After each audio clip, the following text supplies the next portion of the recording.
Estos guías ciudadanos son servidores públicos que van a estar trabajando en las comunidades o en las colonias Sumar, y el propósito es integrar a la comunidad, reunirla, generar asambleas, hacer procesos autogestivos para que los miembros de la comunidad que tienen un liderazgo asuman responsabilidades.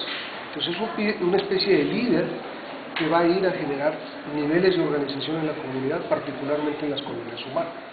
Les recuerdo que las colonias Sumar son aquellas en donde se dan los mayores índices de violencia, de desintegración y de pobreza. Tenemos más de 90 colonias Sumar identificadas, y en cada una de estas colonias tiene que haber un guía ciudadano que esté ayudando a la comunidad a organizarse.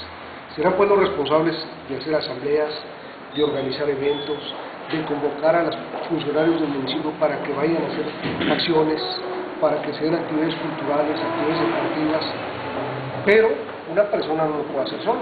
Él se apoyará en la comunidad para que la propia comunidad vaya organizando estos eventos deportivos y culturales.